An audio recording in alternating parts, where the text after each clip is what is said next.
মুহাম্মদ সাল্লাল্লাহু আলাইহি সাল্লামের জীবন আদর্শের উপরে তার প্রতি ভালোবাসা দিক নির্দেশনা দেওয়া খুবই দুষ্কর ব্যাপার। কারণ মুহাম্মদ সাল্লাল্লাহু আলাইহি সাল্লাম তার জীবন আদর্শ এক অতলান্ত মহাসমুদ্রের ন্যায়। পৃথিবীর কোনো মানুষ তার জীবন আদর্শের উপর আলোচনা করে মানুষের পক্ষে শেষ করা সম্ভব নয়। মুহাম্মদ সাল্লাল্লাহু আলাইহি ওয়াসাল্লাম যাকে আল্লাহ পাক সমস্ত নবীদের উপর মর্যাদা দিয়েছেন,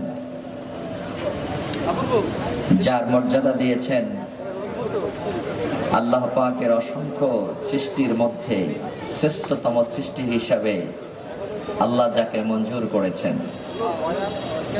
এই পৃথিবীতে অসংখ্য অগণিত মাখলুক আল্লাহ সৃষ্টি করেছেন। আমরা অনেকে জানি 18,000 মাখলুকাত, কিন্তু আসলে প্রকৃতপক্ষে এটা কোনো কোরআন হাদিসের বক্তব্য নয়। তাফসীরের মধ্যে কেউ লিখেছেন 4,000, কেউ বলেছেন 8,000, কেউ বলেছেন 18,000, কেউ বলেছেন 40,000, কেউ বলেছেন 80,000। 1995 সনে মিশরের একদল বিজ্ঞানীরা আল্লাহর মাখলুকের সংখ্যা কত এটা গুনতে গিয়ে তারা যে সংখ্যা উপহার দিয়েছিল তা দাঁড়িয়েছিল 15,95,225টি। এই মাখলুক বিশারদগণ বলেছেন আমরা যে সংখ্যাটা উপহার দিয়েছি এটাও আমাদের ধারণা মতে আল্লাহর সৃষ্টির শতকরা 2.5%। বাকি 97.5% মাখলুকের অস্তিত্ব খুঁজে বের করতে আমরা সক্ষম হই নাই। এই অসংখ্য অগণিত মাখলুকের মধ্যে আল্লাহর সর্বশ্রেষ্ঠ মাখলুক যিনি, সর্বশ্রেষ্ঠ সৃষ্টি যিনি, তিনি হচ্ছেন আপনার আমার নবী, বিশ্ব নবী মুহাম্মদ রাসূল সাল্লাল্লাহু আলাইহি ওয়াসাল্লাম। এক কথায় আল্লাহর সঙ্গে তুলনা দেয়া যায় না। তবে আল্লাহর সমস্ত সৃষ্টির শ্রেষ্ঠ সৃষ্টি হলেন মুহাম্মদ সাল্লাল্লাহু আলাইহি ওয়াসাল্লাম, যাকে আল্লাহ পাক সব নবীদের উপর মর্যাদা দিয়েছেন, যাকে আল্লাহ পাক মেরাজের রজনীতে আরশ মাকামে উঠায়া তার নিদর্শনাবলী পরিদর্শন করিয়েছেন। অন্য কোন নবী রাসূলদের ব্যাপারে এটা ঘটেনি। মুহাম্মদ সাল্লাল্লাহু আলাইহি ওয়াসাল্লাম যাকে আল্লাহ ভালোবাসেন, আর আল্লাহর ভালোবাসা মুহাম্মদ সাল্লাল্লাহু আলাইহি ওয়াসাল্লামের উপর এতটা পরিমাণে পৃথিবীতে কোনো মানুষ যদি আল্লাহকে গালি দেয়, আমাদের সমাজে আল্লাহকে গালি দেওয়ার মতো মানুষ আছে না নাই? অনেক মানুষ আছে আল্লাহর 14 গোষ্ঠী সহ তাল গাছের মাথায় উঠায়, আছে না নাই? এই যে অসংখ্য মানুষ আছে যারা আল্লাহকে গালি দেয়, আল্লাহকে গালি দিলে আল্লাহ পাক সরাসরি ওই গালির জবাব দেন না। কিন্তু মুহাম্মদ সাল্লাল্লাহু আলাইহি ওয়াসাল্লামকে কেউ যদি কোনো কটু মন্তব্য করে বা গালি দেয় তাহলে আল্লাহ পাক সহ্য করতে পারেন না, সরাসরি তার জবাব দিয়ে দেয়। কোরআনে কারীম আমরা যদি অন্বেষণ করি তাহলে দেখতে পাই আরবের মানুষেরা আল্লাহর ব্যাপারে মন্তব্য করেছে ওয়াকালাতিল ইয়াহুদ উযাইর ইবনুল্লাহ, ইহুদিরা বলেছে উযাইর আল্লাহর ছেলে। ওয়াকালাতিন নাসারাল মাসীহ ইবনুল্লাহ, খ্রিস্টানেরা বলেছে ঈসা আলাইহিস সালাম আল্লাহর ছেলে, হযরতে মারিয়াম আল্লাহর স্ত্রী, ফেরেশতারা হচ্ছে আল্লাহর কন্যা। আল্লাহর ব্যাপারে এই মন্তব্যগুলো যখন তারা করেছে, আল্লাহ পাক মুহাম্মদ সাল্লাল্লাহু আলাইহি সাল্লামকে ডেকে বলছেন, বন্ধু আপনার উম্মত আমি আল্লাহর চরিত্রে কলঙ্কের দাগ বসায়, আমি নাকি বিয়ে করেছি, আমার নাকি ছেলেও আছে আবার মেয়েও আছে, হে নবী, অথচ আমি আল্লাহ এর থেকে পবিত্র, আমার চরিত্রের কলঙ্কের দাগ বসাচ্ছে, আমি আল্লাহ সরাসরি এর জবাব দিব না, আপনি আমার পক্ষ থেকে একটু জবাব দিয়ে দেন। কি জবাব দিবেন আল্লাহ জানাই দিলেন, হে নবী আপনি বলেন কুল হুয়াল্লাহু আহাদ আল্লাহুস সামাদ লাম ইয়ালিদ ওয়া লাম ইউলাদ ওয়া লাম ইয়াকুল লাহু কুফুয়ান আহাদ। হে নবী আমাকে গালি দিয়েছে, আমার চরিত্রে কলঙ্কের দাগ বসিয়েছে, আমি সরাসরি জবাব দেব না, কুল আপনি জবাব দিয়ে দেন। আমাকে বলেছে আমি জবাব দেব না, কুল মানে আপনি বলুন, আপনি জবাব দেন। কি জবাব দিবেন বলুন? আল্লাহু আহাদ, বলো আল্লাহ এক না, আহাদ মানে একক। ওয়াহিদুন ওয়াও আলিফ হা দাল, ওয়াহিদুন শব্দের অর্থ হচ্ছে এক, ইসনানে দুই, সালাসা তিন।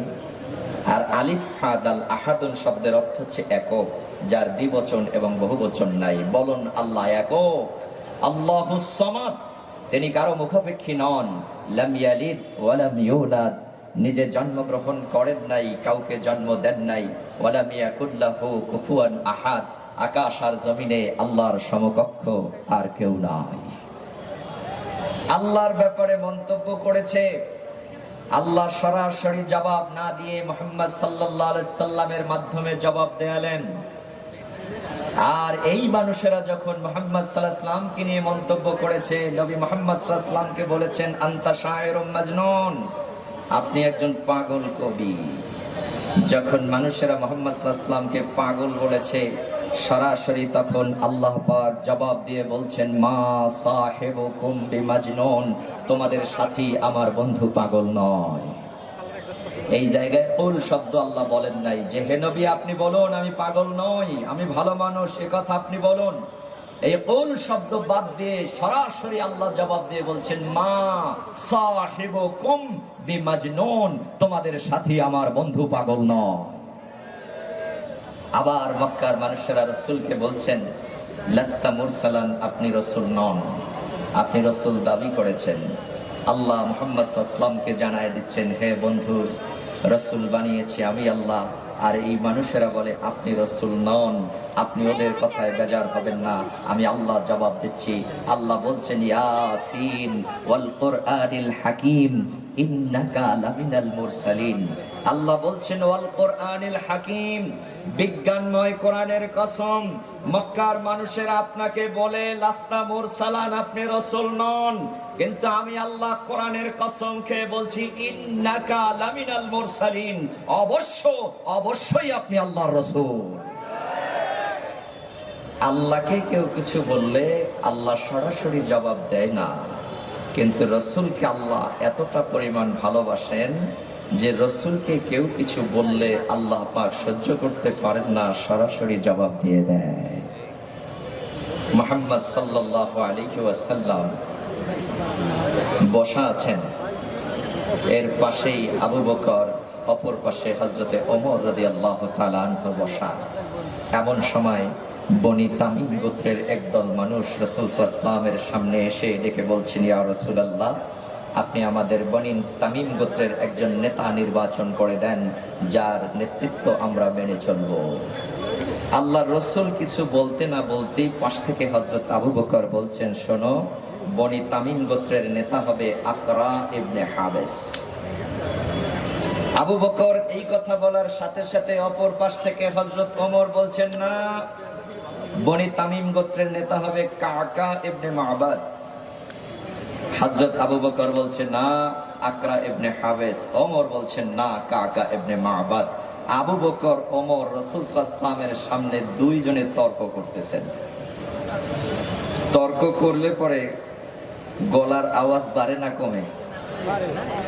নবীজির সামনে আওয়াজ জোরে জোরে কণ্ঠে কথা বলছেন আবু বকর ওমর। এ কথা আল্লাহ পাক সহ্য করতে না পেরে সাথে সাথে আল্লাহ পাক আয়াতে কারিমা নাজিল করে জানাই দিলেন ইয়া আইয়ুহাল্লাযীনা আমানু লা তারফাউ আসওয়াতাকুম ফাওকা সাউতিন নবী, ও হে ঈমানদার, নবীর সামনে তোমাদের কণ্ঠকে বুলন্দ করো না। এরপর আল্লাহ বলছেন শোনো আবু বকর ওমর সহ নবীর সমস্ত সাহাবীদেরকে আল্লাহ জানাই দিচ্ছেন, আজকে যারা নবীর সামনে উচ্চ কণ্ঠে কথা বলেছো, হয়তো না বুঝে বলেছো, আর কোনদিন যদি কেউ নবীর সামনে উচ্চ কণ্ঠে কথা বলো, আন তাহবাতা আমালুকুম ওয়া আনতুম লা তাশউরুন, তোমাদের জীবনের সমস্ত নেক আমল বাতিল হয়ে যাবে, তোমরা তা টের পাবে না। নবীর সামনে উচ্চ কণ্ঠে কথা বললে নেক আমল বাতিল হয়। এখানেই শেষ নয়, রাসূল সাল্লাল্লাহু আলাইহি সাল্লাম ঘরের মধ্যে বসা, এমন সময় গ্রামের একদল মানুষ নবীর ঘরের পিছনে পিছনে হাঁটে আর নবীর নাম ধরে ধরে ডাকে, মুহাম্মদ বাড়ি আছেন, মুহাম্মদ বাড়ি আছেন। এইভাবে যখন নাম ধরে ধরে ডাকছে, তখন আল্লাহ পাক নবীজিকে জানাই দিচ্ছেন, হে নবী, যেই মানুষগুলো আপনার নাম ধরে ধরে ডাকে, এই মানুষগুলো আপনার মান, আপনার ইজ্জত, আপনার সম্মান দিতে জানে না। হে নবী, আপনি ওদের আচরণে বেজার হইেন না। আমি আল্লাহ জানাই দিচ্ছি, ইন্নাল্লাযীনা ইউনাদুনাকা মিন ওয়ারাইল হুজরাত আকসারুহুম লা ইয়াকিলুন। হে নবী, যারা আপনার হুজরার পিছনে পিছনে আপনার নাম ধরে ধরে ডাকে, আমি আল্লাহ জানাই দিলাম, এই মানুষগুলো অজ্ঞ, এই মানুষগুলো মূর্খ, এই মানুষগুলো জাহেল, এই মানুষগুলো আপনার মান ইজ্জত দিতে জানে না। সম্মানিত ভাইরা আমার, আজ থেকে 1450 বছর আগে মুহাম্মদ সাল্লাল্লাহু আলাইহি সাল্লামের নাম ধরে ডাকার কারণে আল্লাহ তাদেরকে অজ্ঞ, মূর্খ, জাহেল বলে আখ্যায়িত করেছেন। সুতরাং বুঝতে হবে, আজকের ওই পৃথিবীর বুকে কোন ব্যক্তি যদি রাসূল সাল্লাল্লাহু আলাইহি সাল্লামের নামের সঙ্গে বেয়াদবি করে, নবীর চরিত্রে কলঙ্কের দাগ বসাতে চায়, সে যত বড় শিক্ষিত, জ্ঞানী, গুণী দাবি করুক না কেন, আল্লাহর কোরআনের ভাষায় তুমি অজ্ঞ, তুমি মূর্খ, তুমি জাহেল, তুমি জাহান্নামের কীট ছাড়া আর কিচ্ছু না। ঠিক কি বলে? আমার আল্লাহ আমার নবীকে সবার চেয়ে বেশি ভালোবাসে। সে নবীর ব্যাপারে আপনাদের আমাদেরকে উদ্দেশ্য করে আল্লাহ বলছেন, শোনো, আন-নাবিয়্যু আওলা বিল মুমিনিনা মিন আনফুসিহিম। নবী মুহাম্মদ সাল্লাল্লাহু আলাইহি সাল্লাম মুমিনের কাছে তার নিজের জীবনের চেয়ে বেশি প্রিয়। সুতরাং যে ব্যক্তি কালেমার দাবিদার, যে ব্যক্তি নিজেকে মুমিন হিসেবে পরিচয় দিবে, সেই ব্যক্তি রাসূল সাল্লাল্লাহু আলাইহি সাল্লামকে ভালোবাসবে তার নিজের জীবনের চাইতেও বেশি। এজন্য আমরা রাসূল বিরোধী যারা আছো, রাসূলুল্লাহর সঙ্গে যারা বেয়াদবি করো, রাসূলুল্লাহর চরিত্র নিয়ে যারা কটু মন্তব্য করো, তাদেরকে স্পষ্টভাবে জানিয়ে দিতে চাই, আমরা মুসলমানেরা মুহাম্মদ সাল্লাল্লাহু আলাইহি সাল্লামকে এতটা পরিমাণ ভালোবাসি, আমরা আমাদের নিজেদের জীবনের চাইতে রাসূলকে বেশি ভালোবাসি। ঠিক কি না? আমরা আমাদের মাকে যত ভালোবাসি,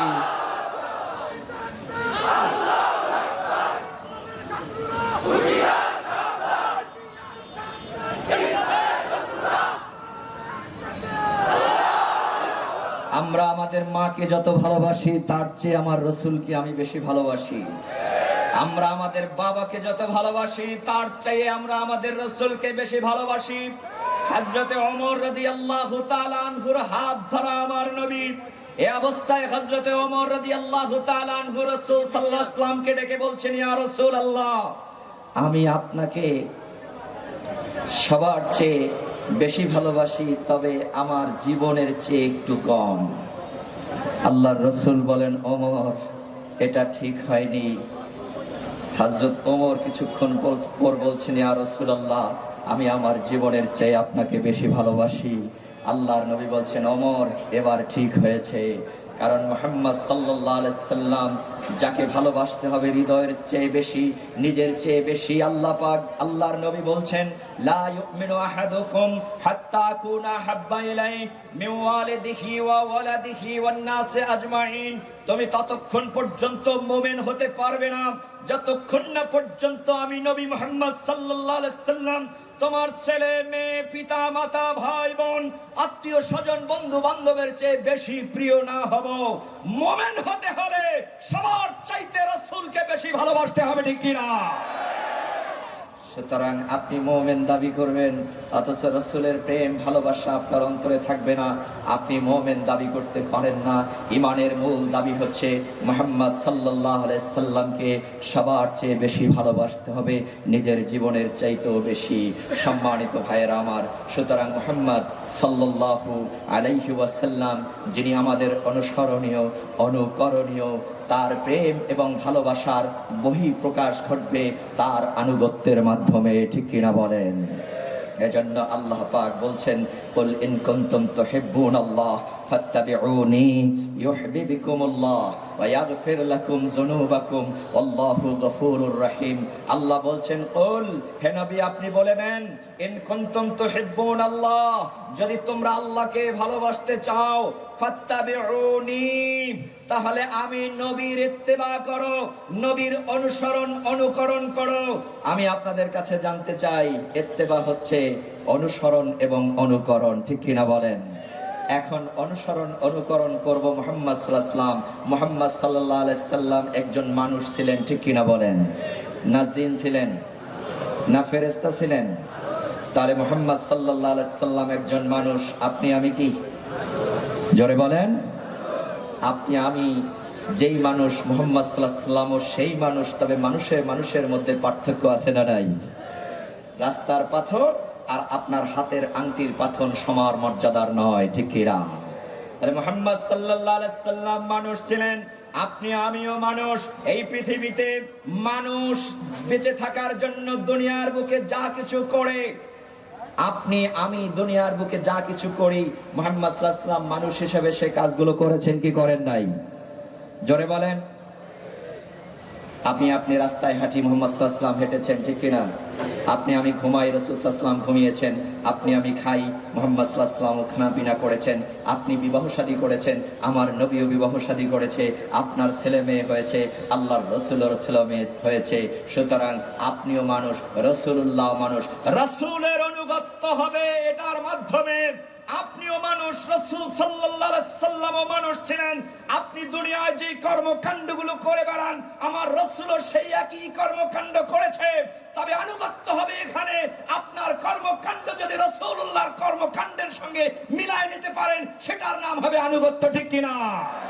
এজন্য রাসূল সাল্লাল্লাহু আলাইহি ওয়াসাল্লামের ব্যক্তি জীবন হবে আপনার আমার ব্যক্তি জীবন, রাসূলুল্লাহর পারিবারিক জীবন হবে আপনার আমার পারিবারিক জীবন, রাসূলুল্লাহর সামাজিক জীবন হবে আপনার আমার সামাজিক জীবন, রাসূলুল্লাহর রাষ্ট্রীয় জীবন হবে আপনার আমার রাষ্ট্রীয় জীবন। একটি ক্ষেত্রে রাসূল মানব, অন্য জায়গায় রাসূল মানব না, সেটা হতে পারে না, ঠিক কিনা? জীবনের সকল ক্ষেত্রে আমরা রাসূলুল্লাহকে অনুসরণ এবং অনুকরণের মাধ্যমে জীবনটাকে পরিচালনা করার চেষ্টা করব। রাসূলকে জীবনের চেয়ে বেশি ভালোবাসবো। দুনিয়া একদিক চলে যাবে, দুনিয়া সব আমার বিরোধী হবে, কিন্তু রাসূলুল্লাহর অপমান পৃথিবীর কোন মুসলমান সহ্য করবে না, ঠিক কিনা?